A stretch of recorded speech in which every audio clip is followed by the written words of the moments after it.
mengatasi langit. Kemuliaan-Mu,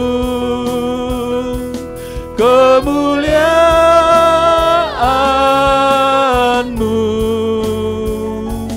kemuliaan-Mu mengatasi kemuliaan-Mu, kemuliaan-Mu mengatasi bumi.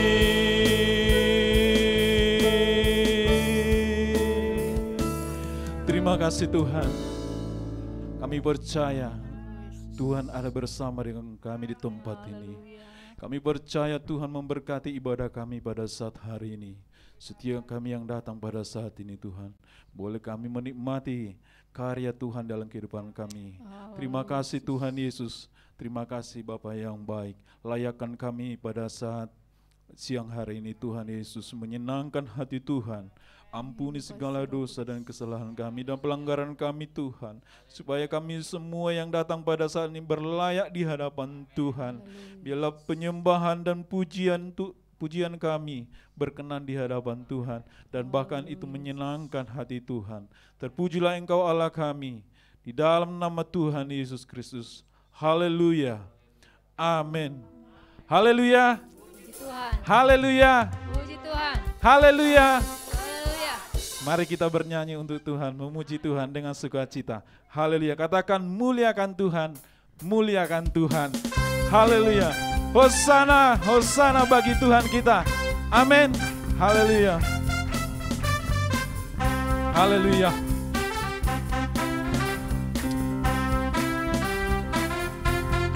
Haleluya. Oh, muliakan Tuhan. Amin. Oh, muliakan Tuhan. Oh, muliakan Tuhan. Dialah yang terima puji. Hosana. Amin. Pujilah gunung batuku, pujilah gunung batu keselamatanku. Hosana. Pujilah gunung batuku, pujilah gunung batu keselamatan. Oh, muliakan Tuhan. Oh, muliakan Tuhan, dialah yang terima puji. Oh, muliakan Tuhan, dialah yang terima puji. Hosana, Hosana. Pujilah gunung batuku, pujilah gunung batu keselamatanku. Hosana. Pujilah gunung batuku, pujilah gunung batu dan selamatan. Oh, muliakan Tuhan. Amin. Oh, muliakan Tuhan, dialah yang terima pujian. Oh, muliakan Tuhan, dialah yang terima pujian. Hosana. Hosana. Pujilah gunung batuku, pujilah gunung batu keselamatanku. Hosana. Pujilah gunung batuku, pujilah gunung batu dan keselamatanku. Haleluya. Sedikit Bapak Ibu Saudara kasih Tuhan, saya lihat dari depan ini kan rata-rata anak muda ya. Haleluya. Haleluya. Haleluya. Artinya kalau ada anak muda semangatnya pasti masih menyala-nyala dong. Kalau menyanyikan, oh muliakan Tuhan, coba ekspresinya ditambah ya. Nggak usah begini-begini. Haleluya. Nggak apa-apa pakai masker. Haleluya. Kita ulangi pujian kita ini ya. Oh muliakan Tuhan. Ayo ekspresinya kepada Tuhan. Haleluya. Amin. Haleluya. Katakan, oh muliakan Tuhan. Yang lebih dahsyat, saudara-saudaraku. Haleluya. Oh, muliakan Tuhan. Dialah yang terima puji. Oh, yang lebih dahsyat. Oh, muliakan Tuhan. Dialah yang terima puji. Hosana. Hosana, pujilah gunung batuku, pujilah gunung batu keselamatanku. Hosana, pujilah gunung batuku, pujilah gunung batu dan keselamatanku. Haleluya. Coba dimatikan dulu itunya, apa namanya, slide-nya. Jadi biar jangan terfokus ke itu dulu ya. Haleluya. Haleluya, sehingga saya lihat saya kepalanya ke atas terus kan. Haleluya. Jadi tangannya nggak dilihat. Ayo. Oh, muliakan Tuhan. Ayo, matikan slide-nya. Haleluya. Oh, muliakan Tuhan. Dia layak terima pujian 2 kali. Haleluya. So dia layak terima pujian. Oh, muliakan Tuhan. Lebih dahsyat lagi. Muliakan Tuhan, Dia layak terima pujian. Oh, muliakan Tuhan. Oh, muliakan Tuhan, Dia layak terima pujian. Oh, muliakan Tuhan. Oh, muliakan Tuhan, Dia layak terima pujian. Hosana, Hosana, pujilah gunung batuku, pujilah gunung batu keselamatanku. Hosana, pujilah gunung batuku, pujilah gunung batu keselamatanku. Hosana, Hosana, pujilah gunung batuku, pujilah gunung batu keselamatan. Hosana, Hosana, pujilah gunung batuku, pujilah gunung batu lagi katakan Hosana.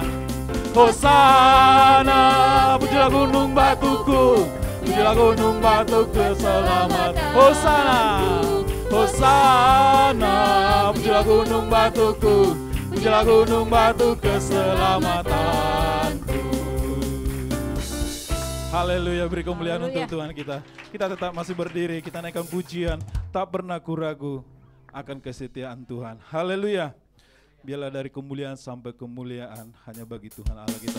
Haleluya. Mari katakan tak pernah ragu akan kesetiaan Tuhan dalam hidup kita sampai pada saat ini, bahkan yang akan datang. Haleluya. Haleluya. Tak pernah ragu akan kesetiaan-Mu. Kau pegang hidupku, sepenuh jiwaku. Sepenuh jiwaku, amin. Ku yakin dan percaya Kau tuntun langkah. Yesus, Kaulah Raja. Yesus, Kaulah Raja dalam hidupku. Berkuasa berjaya untuk selamat. Hanya Kau Tuhan, hanya Kau Tuhan. Amin. Haleluya. Kamu tercurah bagiku senantiasa. Denganmu Tuhan ku kan berjalan dari kemuliaan sampai kemuliaan selamanya. Katakan lagi, tak pernah. Amin. Pernah ku ragu akan kesetiaan. Kau pegang hidupku, Kau pegang hidupku sepenuhnya. Haleluya. Jiwaku ku yakin dan percaya Kau tuntun langkah. Yesus, Kaulah. Yesus, Kaulah Raja dalam hidupku. Berkuasa berjaya. Katakan hanya Dia, hanya Tuhan, sumber kekuatan. Kuasa-Mu tercurah bagimu senantiasa. Amin. Haleluya. Dari kemuliaan sampai denganmu Tuhan. Denganmu Tuhan ku kan berjalan dari kemuliaan sampai kemuliaan selamanya. Haleluya. Terpujilah Allah kita. Silakan duduk kembali, saudara-saudaraku yang makasih. Haleluya, haleluya, haleluya, haleluya. Kita sudah memuji Tuhan kita. Kita akan mendengarkan firman Tuhan. Haleluya. Sebelumnya kita naikkan penyembahan kita. Kita senangkan kembali hati Tuhan. Haleluya. Ajar kami Tuhan. Haleluya. Ajar kami Tuhan menghitung hari-hari agar kami beroleh hati bijaksana. Haleluya. Terima kasih Tuhan Yesus. Haleluya. Ajar kami Tuhan. Haleluya. Ajar kami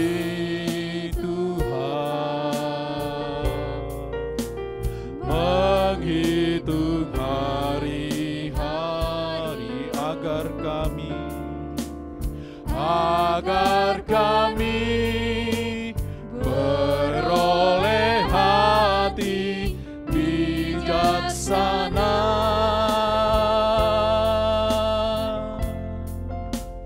Ajar kami Bapa hidup dalam jalan-Mu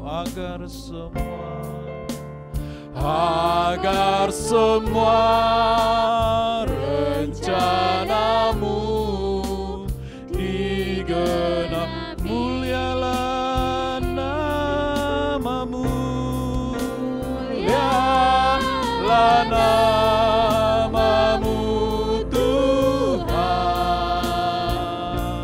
dan ajaib amin. Pimpin kami di setiap waktu, besar setiamu Tuhan, agunglah karyamu Yesus. Kami bersyukur pada mulialah nama-Mu, oh mulialah nama-Mu Tuhan, dan ajaib haleluya. Terima kasih Tuhan Yesus, ajaiblah jalan-Mu Tuhan. Pimpinlah kami Tuhan di tiap waktu, besar setiamu Tuhan, agunglah karyamu haleluya. Yesus. Kami Bersyukur Yesus, kami bersyukur padamu Yesus, kami bersyukur lagi kita katakan kami bersyukur Yesus, kami bersyukur padamu. Terima kasih Yesus, kami bersyukur padamu Tuhan. Kami bersyukur kepadamu. Kami sudah menikmati pribadimu Tuhan. Haleluya. Kami bersyukur. Haleluya, haleluya, haleluya. Haleluya. Haleluya. Haleluya. Haleluya. Haleluya.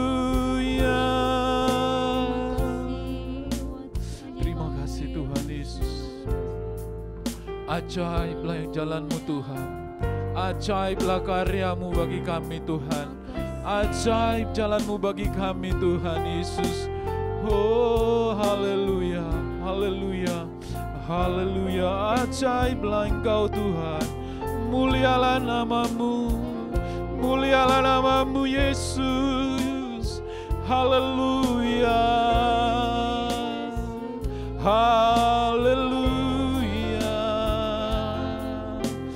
Mulialah nama-Mu, mulialah nama-Mu Tuhan.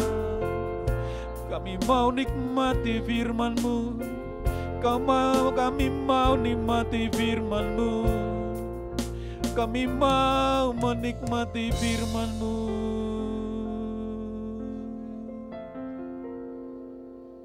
Haleluya.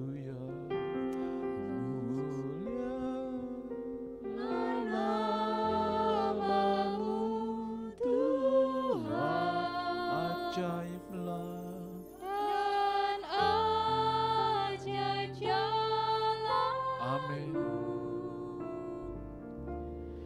Pimpin kami di setiap Waktu besar, setiamu Tuhan, agunglah Amin. karya-Mu. Yesus, kami bersyukur padamu.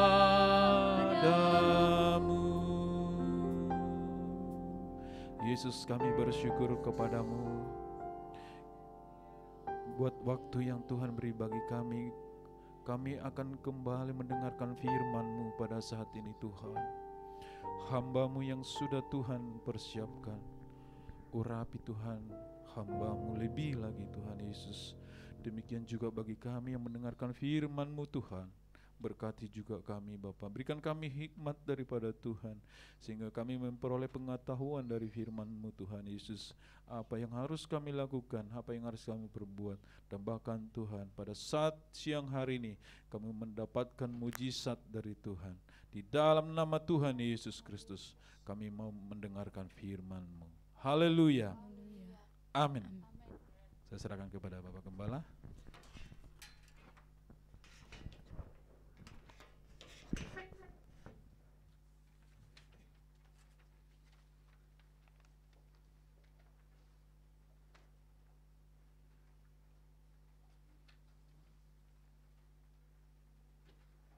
Haleluya. Haleluya. Salam sejahtera bagi kita semua. Terima kasih kepada Tuhan untuk kesempatan yang diberikan kepada kita. Kita masih bisa berkumpul, berbakti ya. Kita sudah merasakan ada waktunya di mana kita tidak bisa datang beribadah di gereja.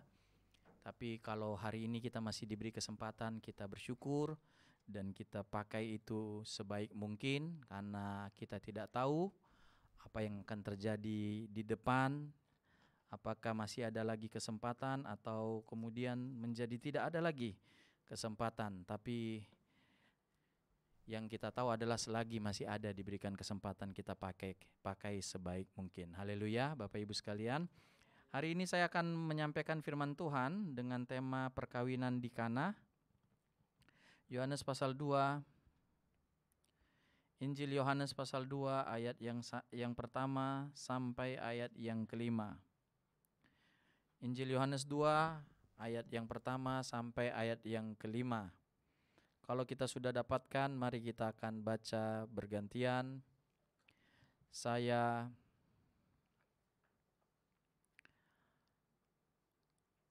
ayat yang pertama, Bapak Ibu Saudara-saudari ayat yang kedua, demikian bergantian sampai ayat yang kelima. Perkawinan di Kana. Pada hari ketiga ada perkawinan di Kana yang di Galilea dan ibu Yesus ada di situ.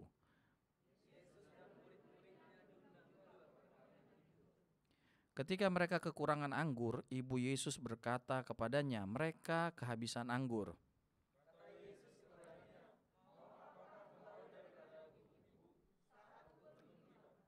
Tetapi ibu Yesus berkata kepada pelayan-pelayan, apa yang dikatakan kepadamu, buatlah itu. Puji Tuhan, terima kasih dan silakan duduk. Pada hari yang ketiga, hari pertama itu hari apa Bapak Ibu sekalian? Minggu. Hari yang kedua berarti Senin, ya. Hari yang ketiga berarti Selasa. Bagi orang Yahudi menikah itu hari Selasa. Bagi orang Yahudi, tapi kalau kita bukan Yahudi silakan ya. Orang Batak ya, orang Chinese, Jawa kan kita biasa nikah Sabtu ya di kota ini. Tapi orang Yahudi ya, itu kalau kita lihat tradisinya ya, nanti saya panjang lebar bicara itu ya, jadi habis waktu ya. Cuma karena memang hari Selasa itu katanya di situ kan kalau kita lihat kitab Kejadian ya, 2 kali Tuhan berkata ya bahwa Tuhan melihat hari itu baik. Ya, jadi itu di adat istiadat orang Yahudi bahwa menikah dilakukan pada hari yang ketiga, berarti hari Selasa ya. Jadi Bapak Ibu sekalian, kalau memang itu hari libur ya silakan lakukan di hari Selasa. Tapi kalau tidak libur ya siap-siaplah, banyak yang tidak bisa hadir ya. Lalu kita lihat yang kedua adalah kalau kita lihat keterangan ya bahwa pernikahan orang Yahudi itu kan biasa menggunakan apa ya, seksi acara begitu ya, panitia ya, panitia. Kalau kita masyarakat tradisional kan panitianya kan saudara kita kan, hostnya, orang Batak bilang suhud ya, hostnya itu apa, tuan rumah atau yang empunya acara ya. Jadi ada yang mengatur, jadi pengantin dia ya jadi raja dan ratu sehari ya. Raja dan ratu sehari, yang sudah pengantin sudah pernah menikmati ya raja dan ratu sehari ya. Saya waktu nikah naik mobil bagus Bapak Ibu sekalian ya. Tapi setelah nikah ya saya kembali lagi ya kepada Suprafit saya ya yang is the best. Jadi ya itulah ratu dan raja sehari ya. Tapi paling enggak yang sudah nikah sudah pernah merasakan raja dan ratu sehari ya, paling tidak walaupun cuma hanya sehari. Ya, jadi dalam pernikahan kan ada yang mengatur, ya, dan itu biasa diatur. Dan siapa tahu bahwa Maria ibu Yesus adalah salah satu dari panitia pernikahan tersebut, karena tulisannya kan ibu Yesus ada di situ. Yang kedua juga kan selain Maria yang ditulis namanya adalah Yesus dan murid-muridnya diundang ke pernikahan itu. Jadi Bapak Ibu saudara-saudari, Tuhan Yesus itu Tuhan yang hadir di pernikahan. Artinya Yesus kan waktu dia datang ke dunia dia meneladani ya untuk hidup sosial kan. Dia datang ketika dia diundang dalam pernikahan. Jadi apa ya? Dia menghargai undangan. Dia menghargai ya apa orang sekitarnya dengan menghadiri pernikahan tersebut. Nah, saya kembali lagi. Jadi tadi kan kita sudah lihat ya, kalau kita masyarakat tradisional, maka pernikahan kita diurus oleh kerabat kita. Kalau kita masyarakat modern ya, kalau kita lihat di kota-kota ini di mana kekerabatan itu istilahnya tidak seperti tradisional ya di kampung ya misalnya seperti itu, maka pernikahannya diurus juga oleh wedding organizer ya kan. Jadi oleh apa ya, seperti orang yang memang bisa dikatakan punya kemampuan untuk mengatur sebuah pernikahan ya, mulai dari cara masuknya ya, mulai dari apa ya, siapa yang terlibat ya, PIC-nya ya, yang tanggung jawab untuk prosesi kan, rangkaian acara tersebut yang begitu banyak sampai kepada makanan. Jadi diatur sedemikian rupa. Cuma kan masalahnya rekan-rekan, kalau kita baca ayat yang ketiga, ketika mereka kekurangan anggur. Nah ini kan kita maksudnya agak ngebingungin. Tentu kan pernikahan itu sudah dihitung kan, berapa undangan, siapa yang akan datang, ya. singkat cerita ya tentu ada kalkulasi, ada hitung-hitungan. Tapi kadang-kadang kalkulasi hitungan manusia itu bisa meleset. Amin. Halo? Iya kan? Bisa meleset. Kalkulator kita, saya tidak bilang hitungannya meleset 5 kali 5 ya 25. Cuma kadang-kadang kita pikir 25 cukup, tapi begitu menghadapi kenyataan ternyata nggak cukup. Nah di situ dia. Ya kadang-kadang kita kan mengkalkulasi ya aku seperti ini akan bisa begini, aku ini akan gini. Tapi begitu kita jalani ternyata tekor, kurang. Jadi pemimpin pesta kan ini lebih dari satu orang, apanya artinya yang mengurusi pesta tersebut. Ya, jadi kalau kita rasa tenaga tidak kurang. Tapi itulah yang harus kita akui kenyataan bahwa kalkulasi kita manusia bisa salah, bisa keliru. Jadi hitungan kita bisa salah, pendapat kita ya itu bisa salah. Karena terbukti bahwa kekurangan anggur. Jadi apapun pendapat kita ya, prinsip kita itu bisa keliru. Saya mau mengatakan pada kita, kadang-kadang orang kan suka katakan begini, peganglah teguh prinsipmu. Oke. Cuma sebelum engkau pegang teguh prinsipmu, evaluasi prinsipmu dulu.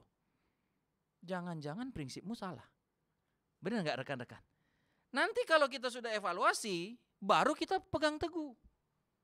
Misalnya ini ya, kita pegang teguh prinsip, oke? Itu seumpama kita pegang teguh, misalnya bungkusan hitam, ya kita disuruh pegang teguh, oke. Sekarang kita harus tahu dulu dong bungkusan itu apa.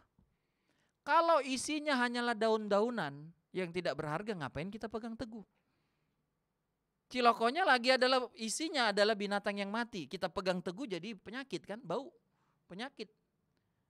Tapi kalau isinya adalah emas, berlian, permata, oh pegang teguh. Jadi sekali lagi rekan-rekan Bapak Ibu Saudara-saudari ya, bahwa prinsip kita, pendapat kita ya, itu bisa keliru, bisa salah. Apa yang kau anggap benar belum tentu benar, kalau itu berdasarkan kita. Tapi kalau apa yang dikatakan firman itu pasti benar. Ya, mungkin kita dibesarkan, dididik, ya kita kan punya orang tua yang berbeda-beda. Kita punya suku yang berbeda-beda. Kita punya latar belakang pendidikan yang berbeda-beda. Ya. Jadi apa yang kita pegang, kita ketahui selama ini itu belum tentu benar. Belum tentu persis begitu ya, pasti. Sehingga kita perlu mengadakan evaluasi. Lalu ketika kita evaluasi dan kita temukan bahwa itu cocok dengan firman Tuhan, maka peganglah teguh prinsip kita itu. Yang kedua, yang kita bisa lihat dari hal ini, bahwa ternyata yang namanya kesukaran itu adalah sesuatu yang lazim begitu ya, biasa dalam hidup ini. Sesuatu yang akan terjadi di dalam kehidupan ini. Kadang-kadang ya, tidak ada angin, tidak ada hujan, ada masalah. Kadang-kadang ya, semuanya sedang ketawa-ketawa, sukacita ya, lalu kemudian narasi itu berubah menjadi duka. Ya kan, itulah hidup. Itu seperti lagu komposisi ya, kalau kita senang aransemen lagu ya, suka tangga nada ya, itu kadang-kadang tangga tinggi, kadang-kadang dia turun rendah. Itulah hidup, itulah lagu. Tidak ada lagu yang kita tahu ya, lagu itu terus sol, sol, sol, sol, sol, sol, sol, sol, sol. Itu lagu apaan? Ya. Kadang-kadang ada sol, ada mi. Ada sol, ada do tinggi, do. Ya. Ada sol, ada si. Itulah hidup. Ya.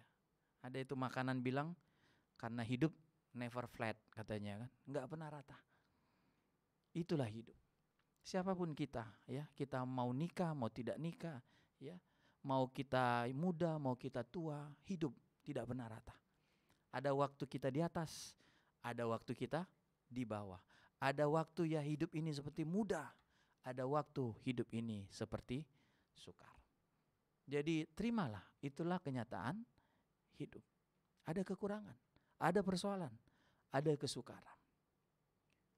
Tapi kemudian saya tadi katakan ya, kita tidak perlu berlama-lama mikirin kenapa kesukaran itu datang. Kenapa anggur itu kurang? Padahal pesta itu dipersiapkan oleh banyak orang, dipersiapkan sebaik mungkin. Memang dalam adat orang Yahudi, ya, kalau kita pesta di Jakarta kan, kalau kita bandingkan dengan pesta di Jakarta ya, suka kali kita dijelasin gini, air mineral free flow katanya. Tapi yang warna-warna itu, yang hitam, yang putih, apalagi itu, ya, yang merah. Ternyata ya paling setengah jam sudah habis. Tapi kalau air putih ya free flow. Ya, sampai bosan orang ada aja tersedia. Itu umpama nasi putih. Nasi putih ya, itu selalu tersedia. Yang habis itu apa? Sate lah ya kalau kita pesta di Jakarta. Ya. Jadi anggur itu kan minuman yang harus ada dalam pesta orang Yahudi. Anggur ya menunjukkan apa ya, mendatangkan gitu, menggambarkan sukacita. Kan pesta kan bicara soal sukacita. Orang yang menikah ya, enggak ada orang menikah ya lalu apa ya, kita akan menyatakan selamat berbahagia. Benar kan? Kita tidak akan mengatakan turut berduka cita masuk dalam pernikahan. Walaupun ya pasti ada duka cita di sana. Ya kan? Tapi kita berharap bahwa sukacita itu, kebahagiaan itu lebih banyak daripada duka citanya, kesedihannya. Jadi ketika seorang berpesta, maka dia ingin membagikan sukacita dengan dia mengadakan jamuan, kan seperti itu. Dan bagi orang Yahudi jamuan itu ya yang mungkin merupakan hal yang sangat penting adalah anggur. Jadi anggur, orang Yahudi itu akan senang minum anggur itu. Dan adatnya adalah anggur itu diberikan dulu yang terbaik, lalu kemudian di ujungnya yang kurang baik. Singkat cerita bahwa anggurnya habis. Tadi saya katakan ya, itu yang pertama tadi, hitungan kita suka keliru, kadang keliru. Ada kalanya keliru, jadi jangan nomor satukan pikiran kita, hitungan kita, jangan. Karena bisa keliru, pendapat kita. Apa yang dilihat mata. Belum tentu kita lihat baik itu baik, belum tentu yang kita lihat kurang baik itu kurang baik. Karena kita hanya mampu melihat packaging. Benar teman-teman, kita hanya mampu melihat casing. Ya kan? Kita tidak bisa melihat sampai kedalaman hati seseorang. Jadi belum tentu ya casingnya kita lihat baik, maka dalamnya juga baik. Atau sebaliknya, casingnya, luarnya kita lihat tidak baik, maka dalamnya juga tidak baik. Karena kadang-kadang Alkitab bilang sesungguhnya kemolekan, kecantikan adalah penipu. Penipu. Tapi jangan bilang sama orang cantik, hei penipu. Jangan bilang sama orang ganteng, penipu. Nanti kita dilempar batu. Ya. Tapi kadang-kadang kita harus akui. Ya. Kadang-kadang ya bahwa belum tentu. Ya. Kadang-kadang menipu. Apa yang kelihatan sepertinya bagus, belum tentu bagus. Apa yang sepertinya benar, belum tentu benar. Sehingga akhirnya adalah ya, nilailah bukan dari luar, tapi dari dalam. Lalu orang bertanya, bagaimana nilai dari dalam? Jangan buru-buru. Ya itu aja dulu, jangan buru-buru. Kalau kita buru-buru, ya maka kita nggak bisa tahu sampai kedalaman hati. Amin ya, pemuda remaja jangan buru-buru. Kalau engkau buru-buru, engkau tidak bisa lihat sampai kedalaman hati. Ya. Selanjutnya tanya nanti kepada orang yang sudah berumah tangga. Ya. Yang tadi yang jadi kita bisa keliru. Yang kedua, ya masalah adalah hal yang biasa. Jadi apa ya? Enggak, ketika orang menghadapi masalah, enggak ada orang yang iya aku menghadapi masalah gitu. Ya, biasa aja lah. Semua orang punya masalah. Ya. Bahkan kalau jujur kita berkata, tidak ada orang yang enggak punya masalah. Jadi menghadapi masalah enggak usah apa ya istilahnya panik. Ya masalah itu adalah apa ya, bagian dari hidup. Ya apa step atau babak dalam kehidupan yang harus kita lewati. Yang perlu kita pikirkan adalah bagaimana cara menghadapi masalah. Amin. Bagaimana punya solusi ketika kesukaran, ketika masalah itu datang. Kalau kita baca dalam Alkitab, ayat yang ketiga, ketika mereka kekurangan anggur, ibu Yesus berkata kepadanya, mereka kehabisan anggur. Nah, inilah untungnya. Inilah dasarnya. Mengapa kita ikut Tuhan, rekan-rekan? Ya, salah satunya.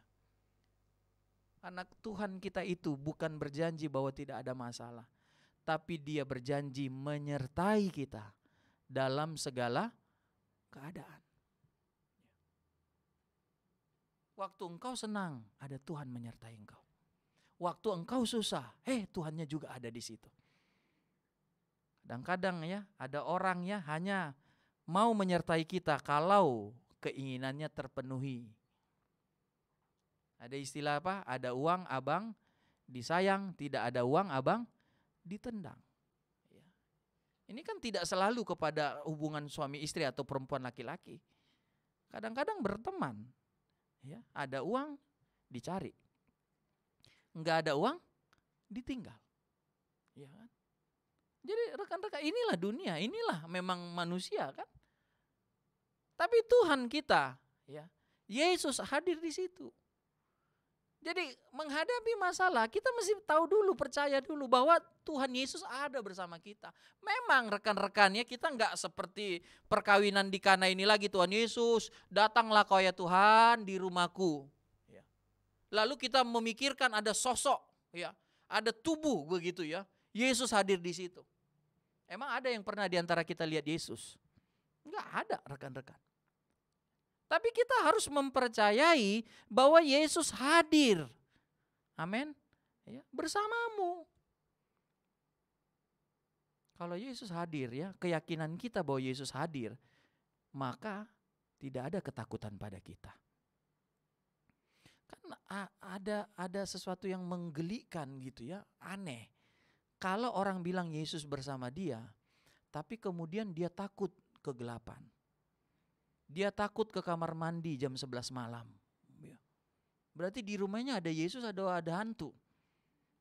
Waktu kita masuk rumah itu kita undang Yesus atau kita undang hantu? Coba kita pikirkan dulu. Sehingga kenapa takut kan begitu? Kok jadi takut? Jadi kita harus mempercayai. Saya tadi balik lagi ya, memang Yesus tidak hadir lagi dalam bentuk fisik.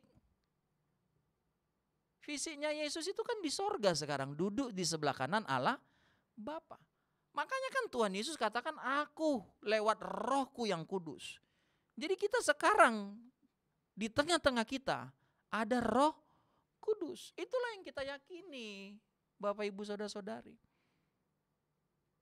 Jadi ketika menghadapi masalah, kadang-kadang kan begini. Ada orang lupa ya, kadang pernah enggak gitu ya, kalian dibonceng, isi bensin. Habis bensin diisi, ditutup itunya, lalu dia pergi, kitanya ditinggal. Halo, ada yang pernah bernasib seperti itu? Ya, berarti itu orang banyak pikiran atau banyak utang.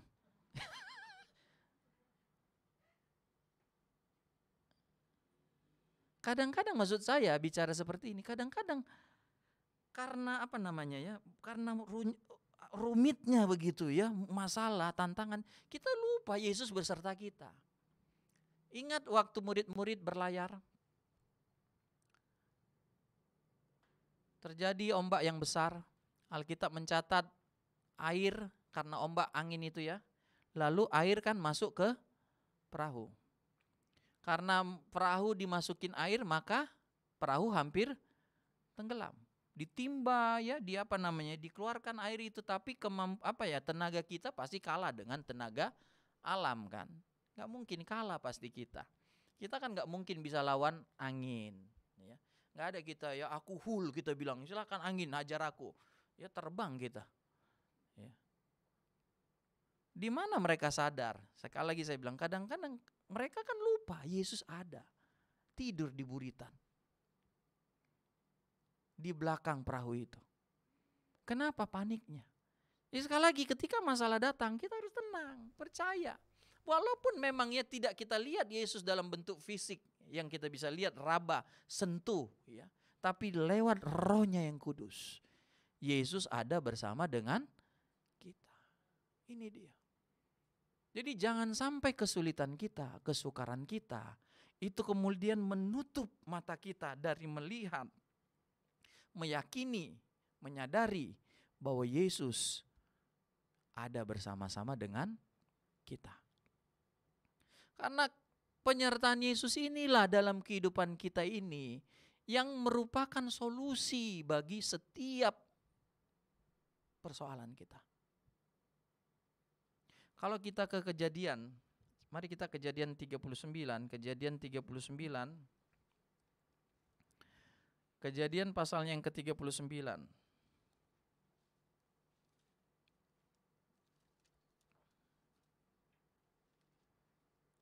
Kejadian 39 ayat 2, Yusuf di rumah Potifar. Tetapi Tuhan menyertai Yusuf sehingga ia menjadi seorang yang selalu berhasil dalam pekerjaannya. Maka tinggallah ia di rumah tuannya orang Mesir itu. Setelah dilihat oleh tuannya bahwa Tuhan membuat berhasil segala sesuatu yang dikerjakannya. Bahwa Tuhan membuat setelah dilihat oleh tuannya bahwa Yusuf disertai Tuhan dan bahwa Tuhan membuat berhasil segala sesuatu yang dikerjakannya. Ya, disertai Tuhan. Tadi kita sampai di poin ya, bahwa ya hidup itu ada masalah, ada kesukaran, dan itu sesuatu yang tidak mengejutkan kita. Ya, biasa. Dari dulu sampai sekarang, semua orang menghadapi kesukaran. Dalam masalah sukar seperti ini, tahukah kita ya, anak-anak menurut saya adalah orang yang paling sukar di masa sekarang. Tahukah kita ya, apa antivirus yang sedang dibuat itu bukan diperuntukkan kepada anak-anak di bawah umur 18 tahun. Ya, nanti kalau itu ketemu, yang akan dapat adalah 18 tahun ke atas. Kemarin dikatakan 59 belum bisa, tapi sekarang udah boleh katanya. Jadi 18 tahun ke atas nanti. Jadi anak-anak kita yang 18 tahun ke bawah, ya mereka belum bisa kita bilang bebas ya.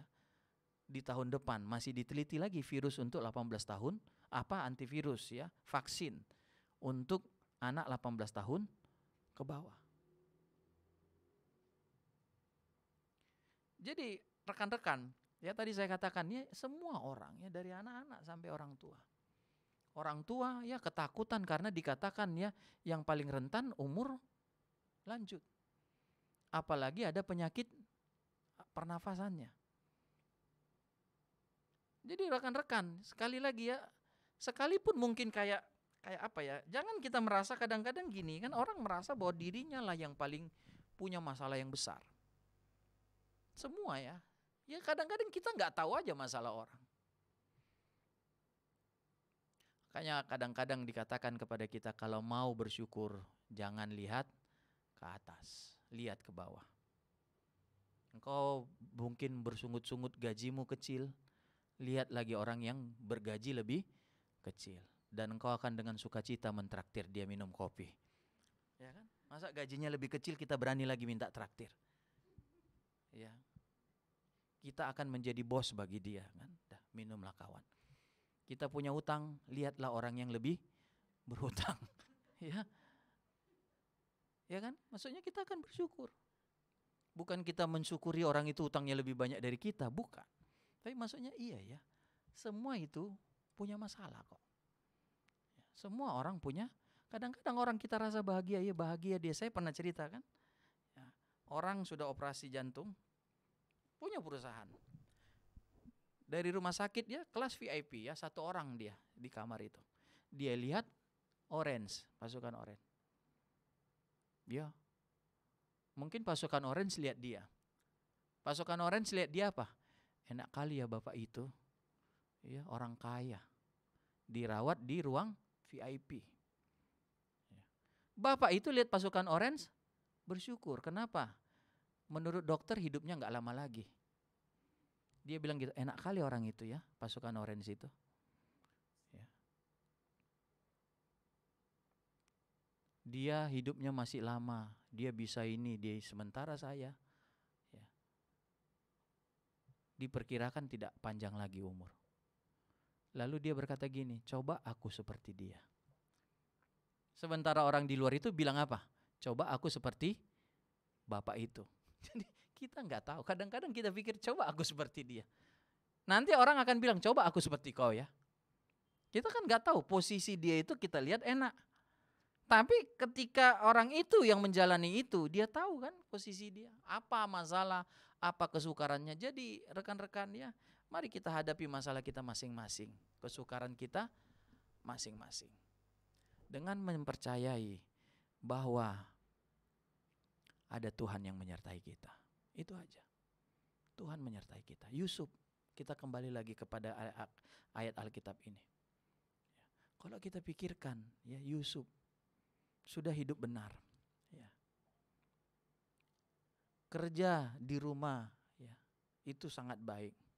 Dulu saya kadang dikritik begini, ke gereja kau mau nyapu, di rumah tidak mau nyapu. Jadi orang yang nyapu di gereja harus nyapu di rumah ya, saya bilang.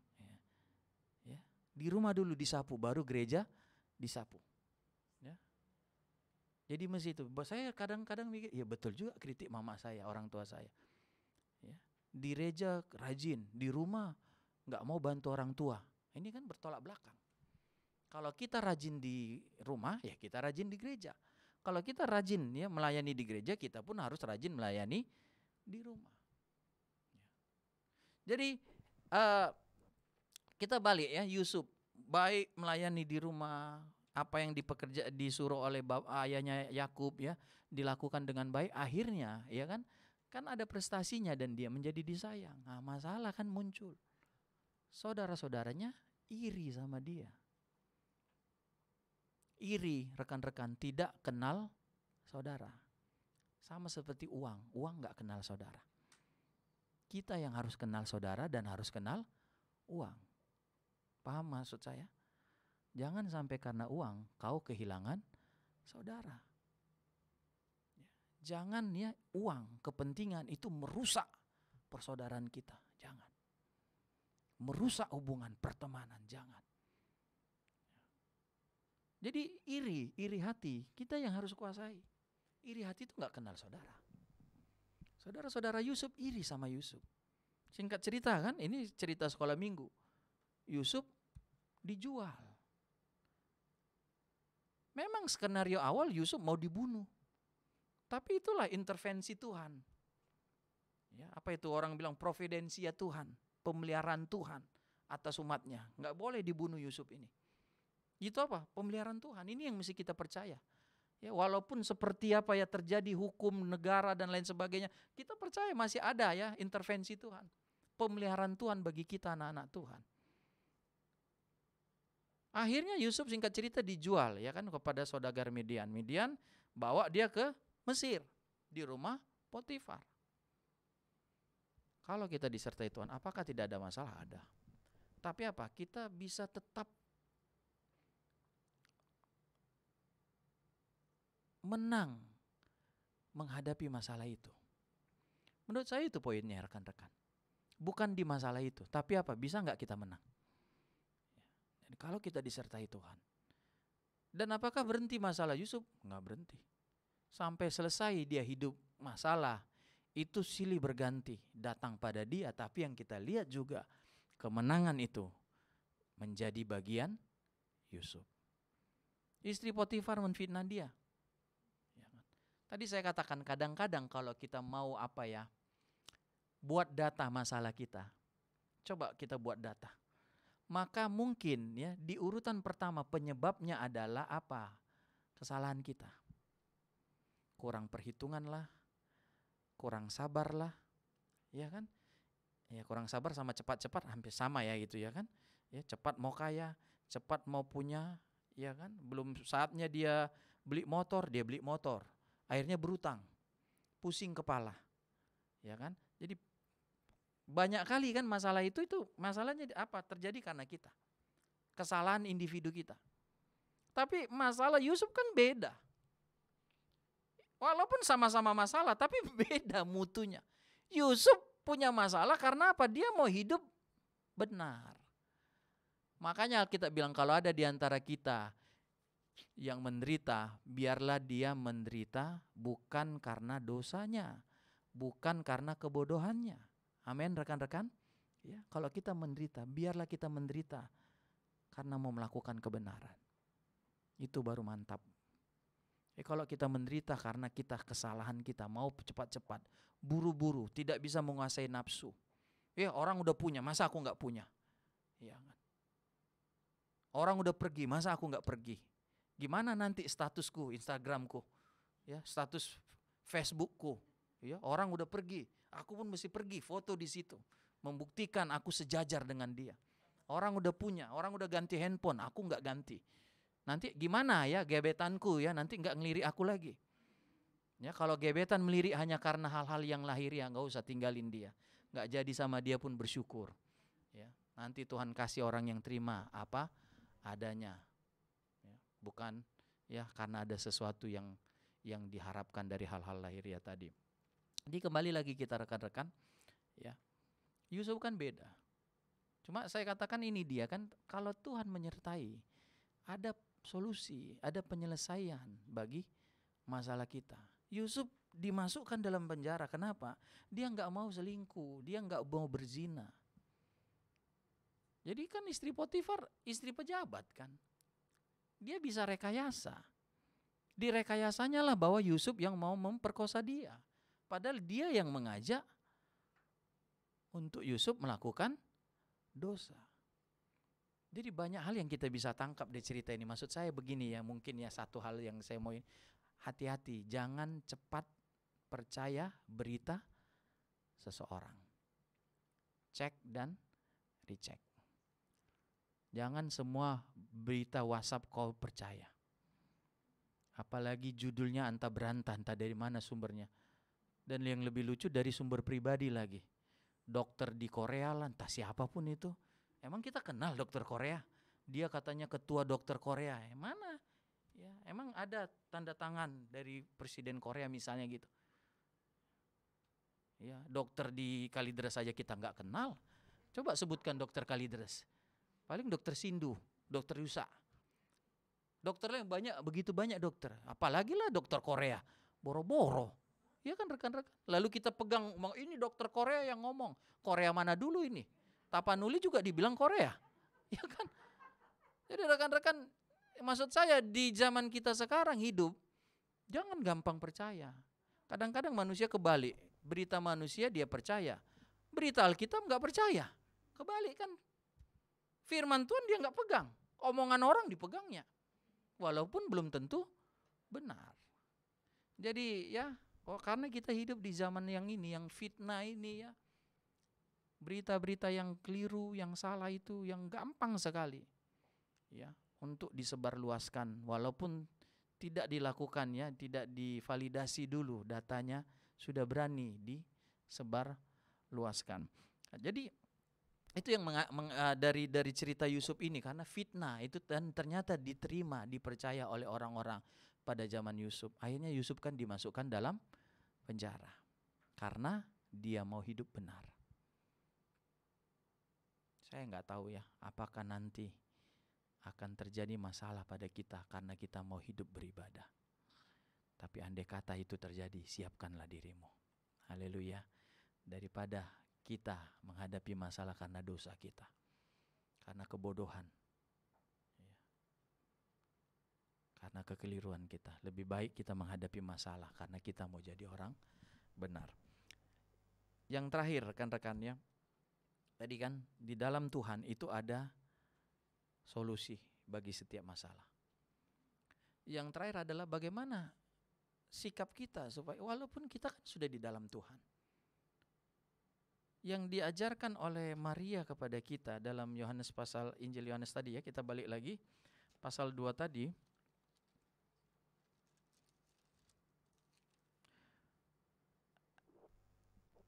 Ayat 4. Mari kita baca ayat 4. Ayat 5 maaf.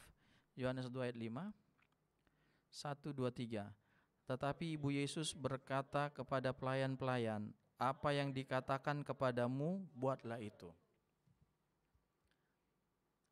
Kadang-kadang begini rekan-rekan ya. Kita berdoa dan berharap bahwa Tuhan membuat apa yang kita kehendaki. Benar kan? Waktu kita meminta mujizat pertolongan, kadang-kadang kan cara kita berpikir koridor pikiran kita itu ya, batasan pikiran kita, kalau Tuhan nolong aku kayak gini. Ya, seperti ini, dan kita tentuin waktunya, caranya. Ya, Tuhan menolong kayak gini ya, atap nanti akan bertebaran, ya lalu halilintar ya kan. Baru keluar, ya, engkaulah anakku yang kukasihi. Oh, itu pertolongan Tuhan. Padahal pertolongan Tuhan itu bukan sesuai kehendak kita. Makanya seringkali kan kita dapat kata-kata bijak, Tuhan memberi bukan yang kuingini, tapi yang kubutuhkan. Jadi rekan-rekan, kita harus taruh ini yang terakhir ini. Waktu kita percaya di dalam Tuhan itu ada penyelesaian masalah. Tapi kadang-kadang kita menganggap masalah itu belum selesai karena apa? Ya kita mengendaki seperti ini, begitu. Tapi Maria tahu apa yang dikatakannya, perbuatlah demikian. Karena rekan-rekan ya, saya harus mengatakan lewat firman Tuhan ini ya, bahwa Tuhan tidak selalu menolong kita dengan cara yang cepat. Kadang-kadang kan mungkin tertaruh dalam pikiran kita ini, kalau aku datang ke gereja minta tolong, pendeta bilang angkat tangan, tapi nanti jangan jadi nggak angkat tangan ya. Kalau saya bilang siapa punya masalah mau didoain, sama aja pendeta. Kan kadang kita angkat tangan, baru kita menggelegar lah gitu, kurang itu langsung ditelepon, udah selesai masalahmu. Itu baru mujizat, ya kan? Kadang-kadang kita berpikir gitu. Ya. Mungkin kita udah mau diputusin, ya kan? Lalu Tuhan keluar ya, lalu pasangan kita ya telepon, nggak jadi ya, aku menyesal, sekarang aku ini. Padahal begitu kita keluar malah ditelepon, wah puji Tuhan, aku benar-benar yakin lewat ibadah aku putusin kamu, kata. Lalu kita nganggap itu bukan penyelesaian masalah kita. Padahal Tuhan itu kehendaknya. Itu dulu rekan-rekan yang kita pikirkan. Kita mau Tuhan menyelesaikan masalah kita menurut kehendak Tuhan atau menurut mau kita. Jadi seumpama tadi ya, kalau orang kemudian putus, apakah itu bukan jawaban dari masalah kita? Mungkin Tuhan melihat pacarmu itu adalah sumber masalah itu. Dan walaupun itu sakit, Tuhan akan lakukan kehendaknya karena dia tahu. Tapi kehendak kita, aduh Tuhan udah sayang, udah 3 tahun aku sama dia. Ya. Bukan perpisahan ku tangisi, tapi pengeluaran. Ya kan? Ya. 1 tahun ya, 1 minggu malam minggu berapa ratus ribu keluar. Ya. Belum lagi bapaknya ulang tahun, mamanya ulang tahun, adiknya. Sehingga bagi kita kan penyelesaian masalahnya Tuhan langgeng laku sama dia. Ini kan contoh soal rekan-rekan.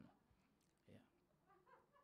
Jadi kadang-kadang kita menyelesaikan masalah itu benar enggak bahwa kita mau Tuhan yang menyatakan. Jadi apapun yang Tuhan katakan, apapun yang Tuhan kehendaki. Lalu saya perlu mundur di ayat yang ke-4. Kata Yesus kepadanya, mau apakah engkau daripadaku ibu, saatku belum tiba. Kadang-kadang rekan-rekan, perkataan ini Tuhan Yesus katakan bukan karena dia tidak mau menolong. Amin. Itu dulu. Jangan berprasangka buruk kepada Tuhan. Kepada orang saja tidak boleh berprasangka buruk.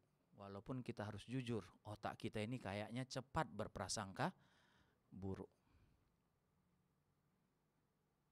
Ketika Tuhan katakan kepada Ibu Maria, waktuku belum tiba. Bukan berarti Tuhan Yesus tidak mau menolong, buktinya dia tolong. Yang kita pelajari adalah untuk mendapatkan pertolongan itu, di situ dibutuhkan iman. Di situ dibutuhkan ketekunan, kesabaran. Di situ dibutuhkan kerendahan hati.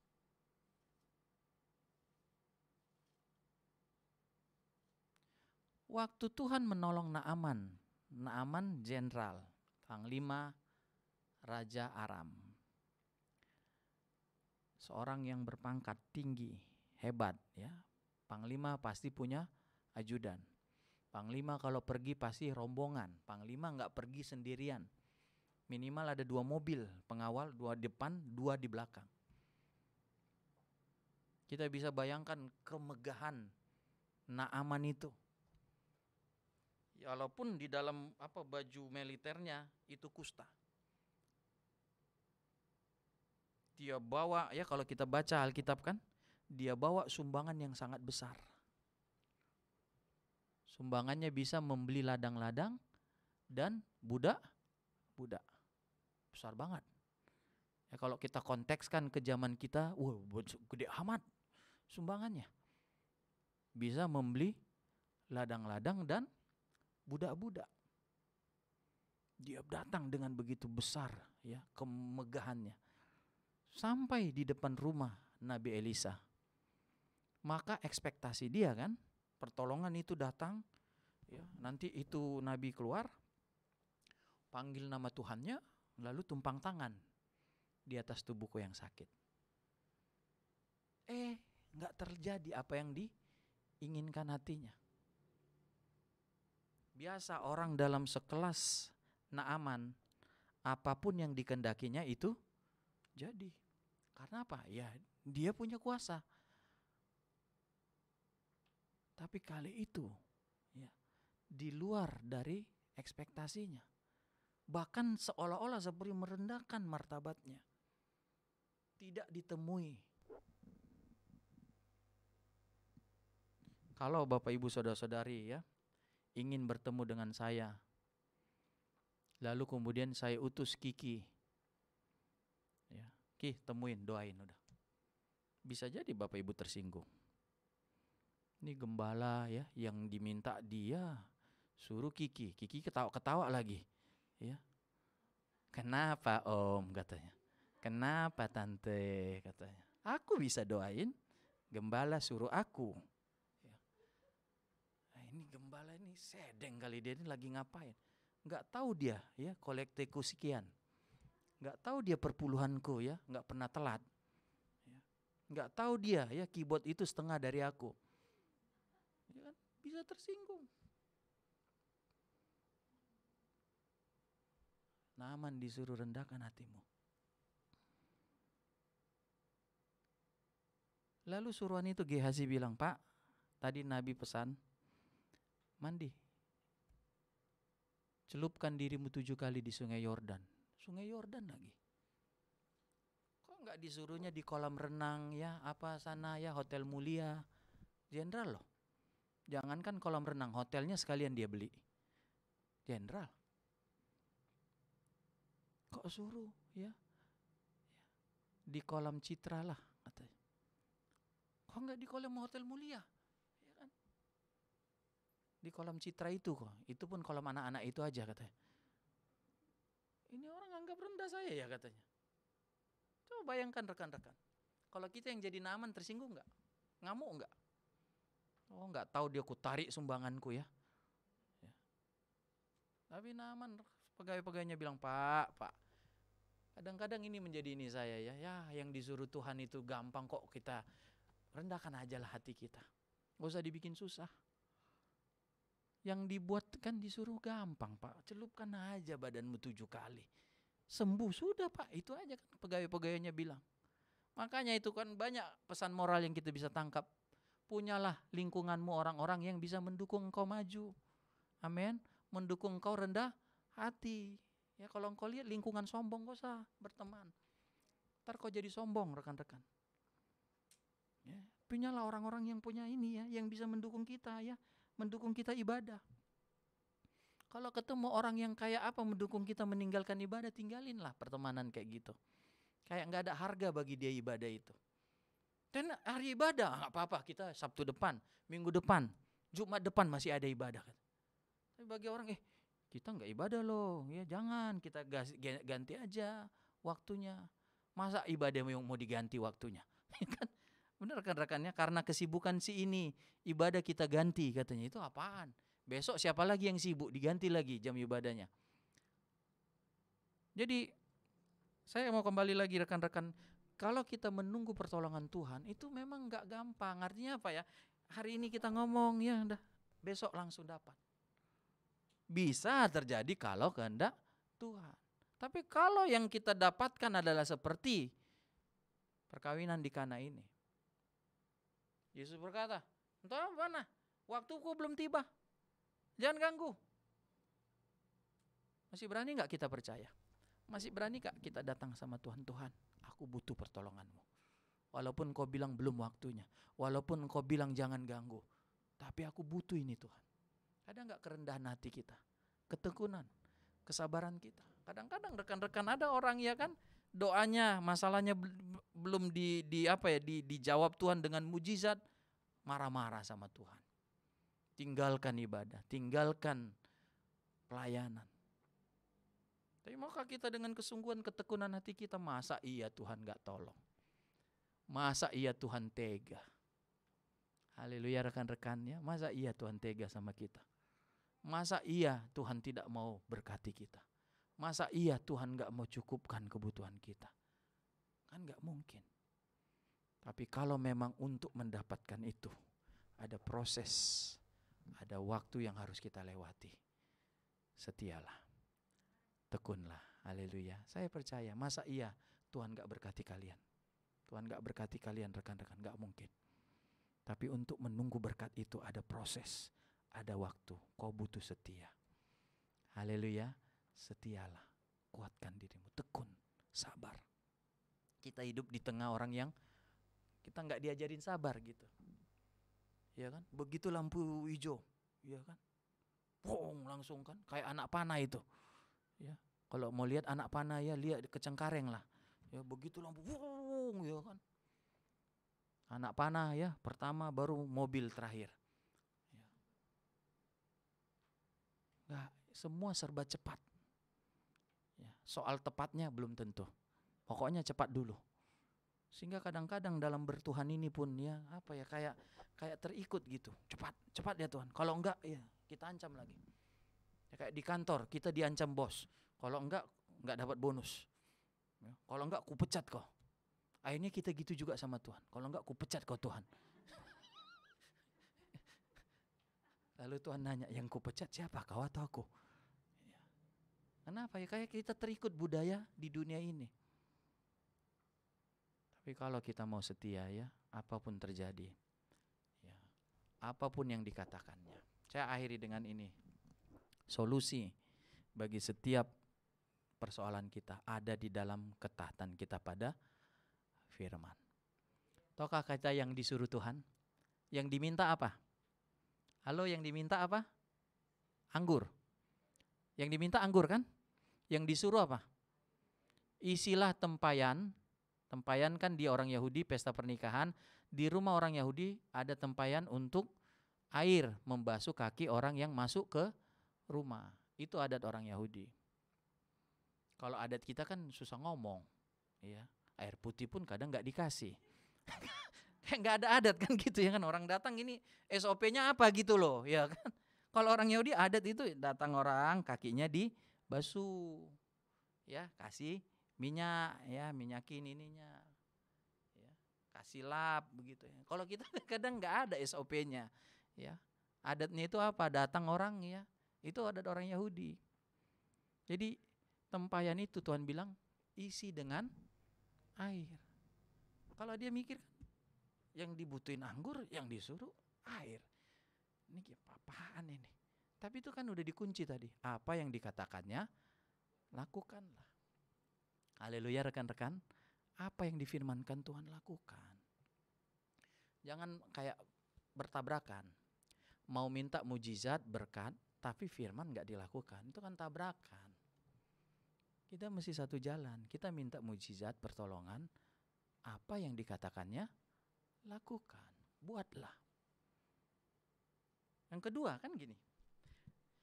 Ambillah, cedoklah. Ya, cedoklah, coba kita periksa apa bahasa Inggris kalau nggak salah draw out ya, apa keluarkanlah, gampangnya gitu kan.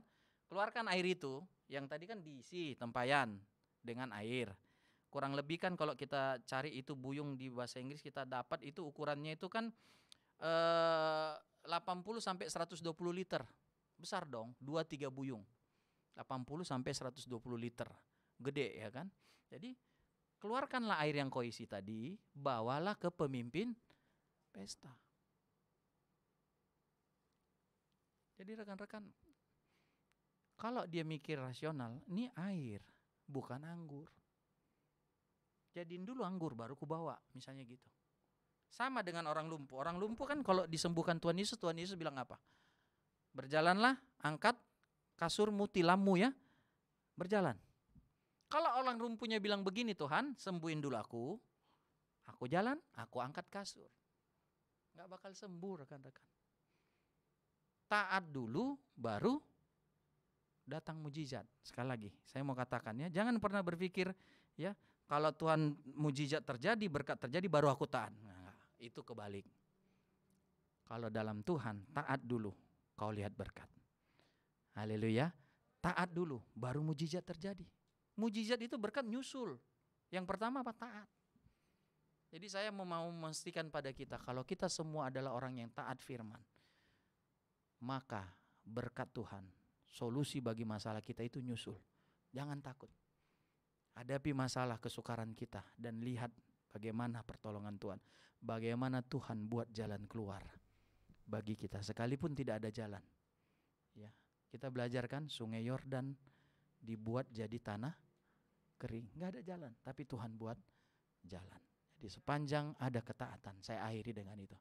Di dalam ketaatan ada jalan keluar bagi kita semua, ada solusi bagi setiap persoalan, setiap tantangan hidup kita. Tapi kalau tidak ada ketaatan, kita nggak bisa lihat mujizat pertolongan Tuhan. Tuhan berkati kita semua. Mari kita naikkan pujian tiada berubah kuasa namamu.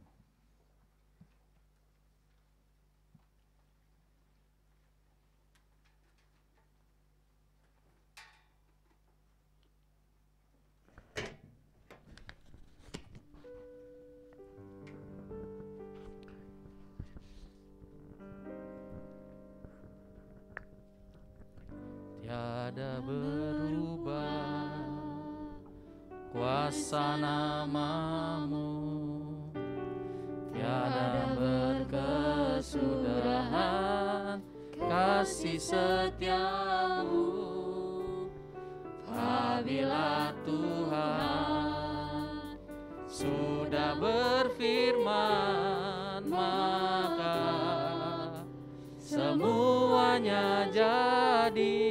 Tiada berubah, tiada berubah kuasa namamu, tiada berkesudahan kasih setiamu.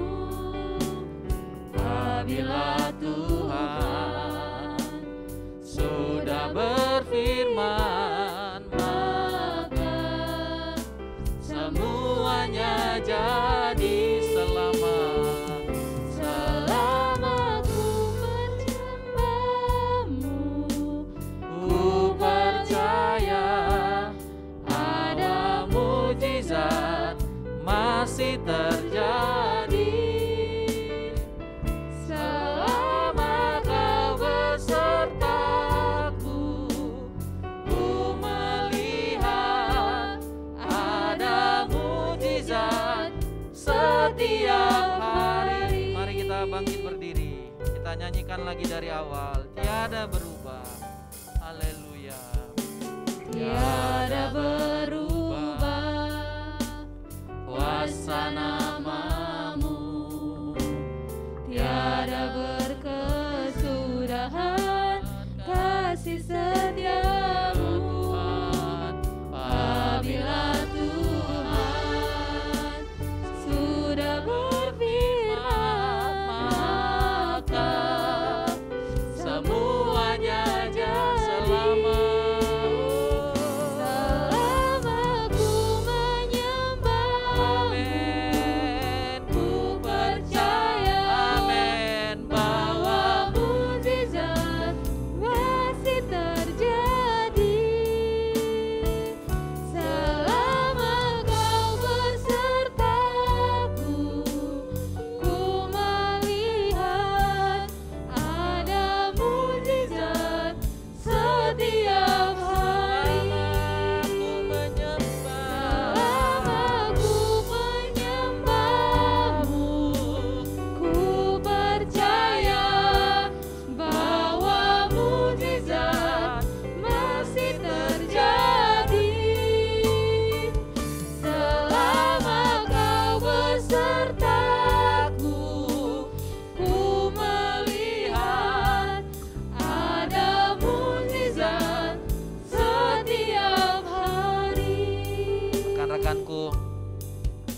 Percayakah engkau bahwa mujizat masih ada?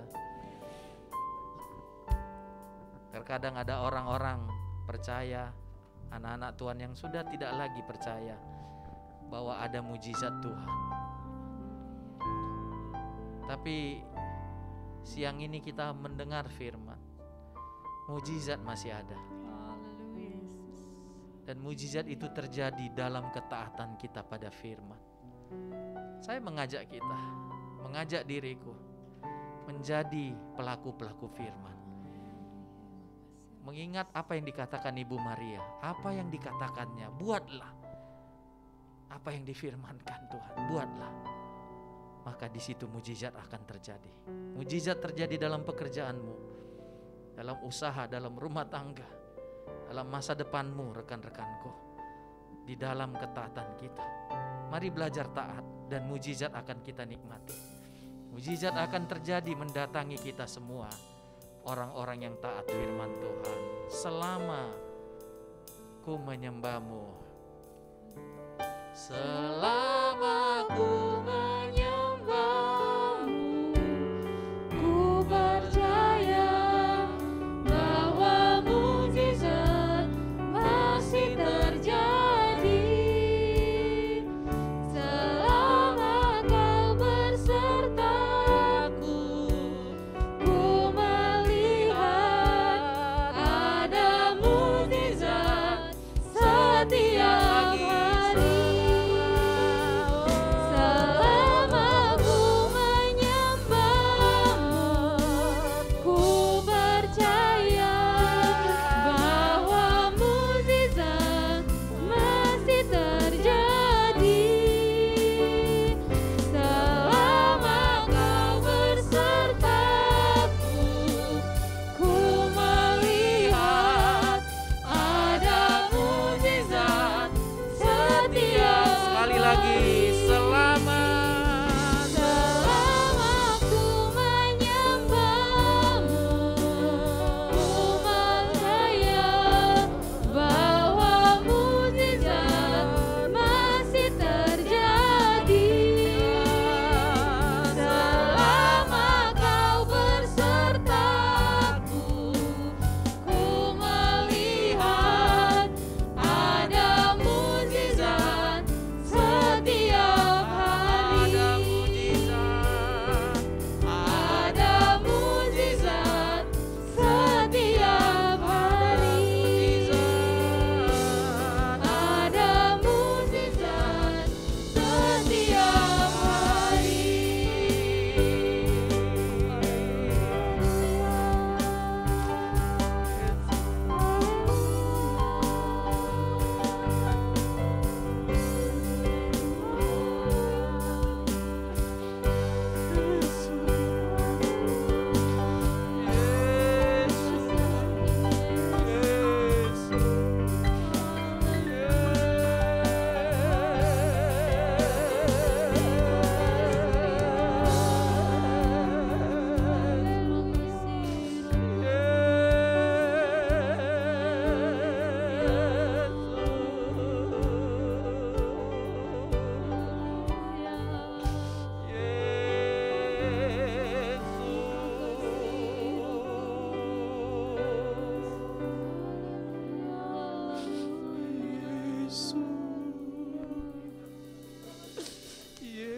terima kasih untuk pertolongan-Mu Tuhan.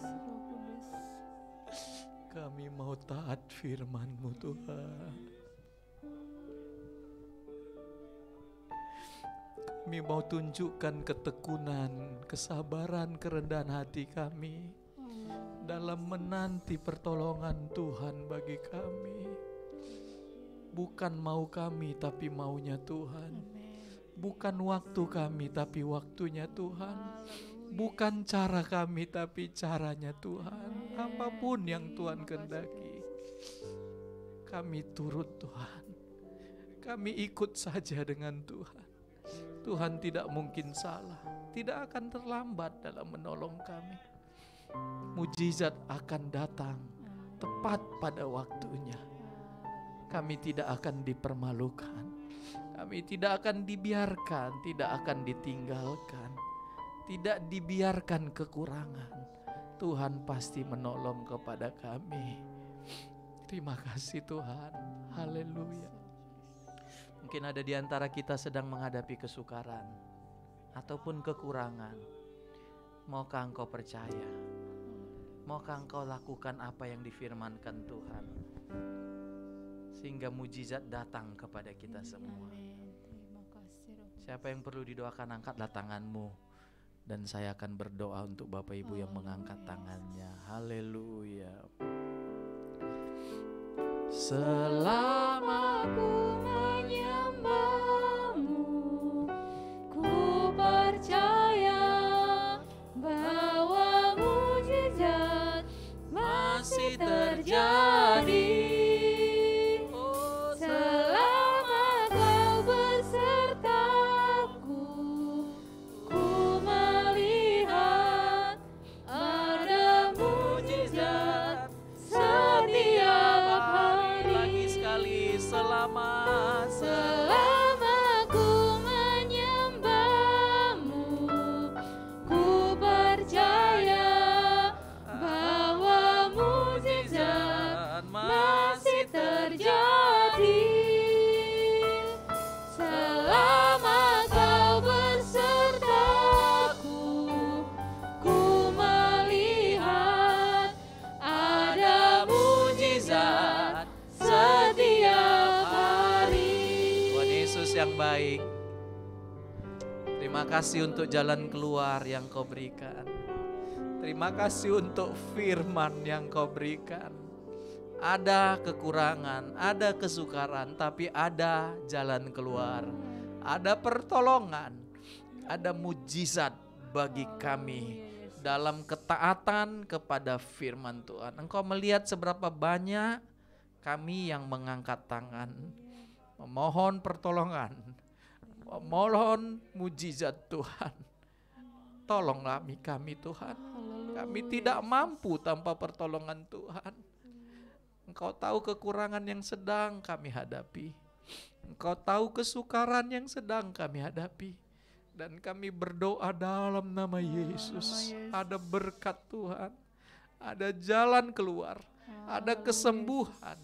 Ada mujizat yang Tuhan buat bagi kami semua. Biarlah kami jemaat-Mu semakin dewasa, semakin teguh dalam Tuhan. Haleluya Yesus. Kesukaran bisa akan semakin bertambah besar, tapi biarlah kami tertanam di dalam Tuhan, berakar di dalam Tuhan. Tidak seorang pun yang mundur dari Tuhan. Semua kami makin maju, supaya kami sama-sama beroleh sorga yang mulia, beroleh kekuatan, mujizat pertolongan di dalam Tuhan. Kuatkanlah kalau ada di antara kami yang lemah Tuhan. Kuatkan kami Tuhan.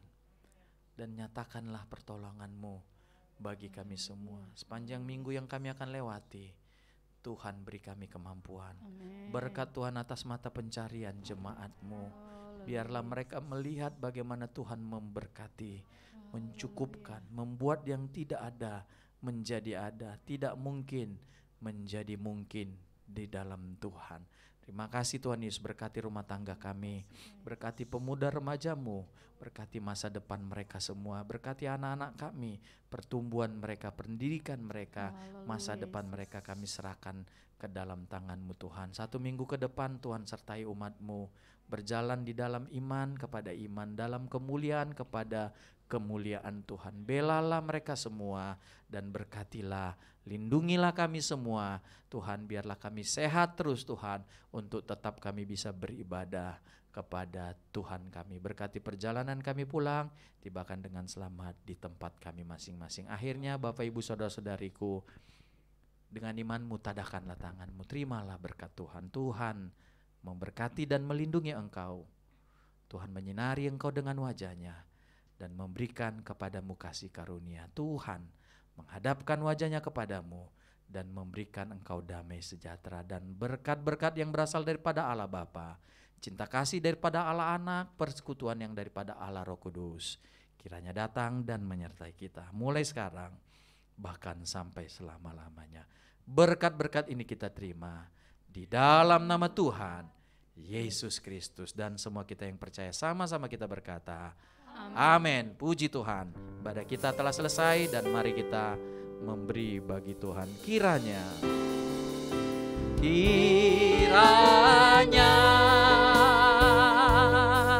Engkau memberkati aku melimpah-limpah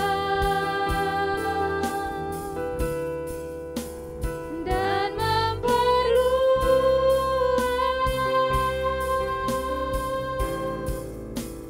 daerahku,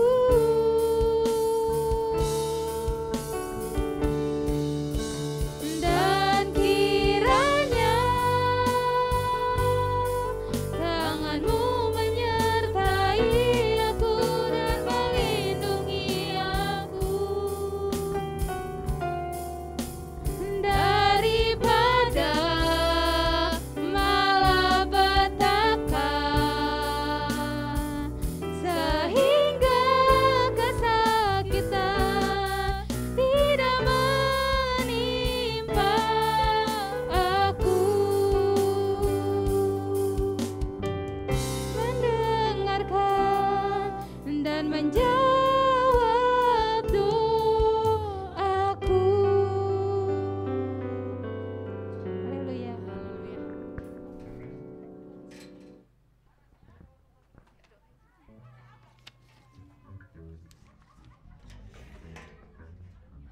Ayo Bu, doa.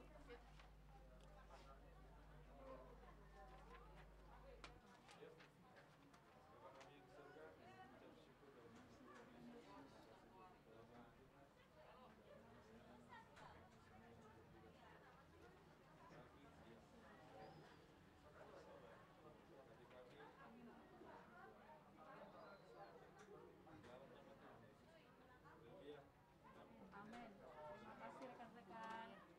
Thank you. Ini ceritanya mau bikin 7 orang.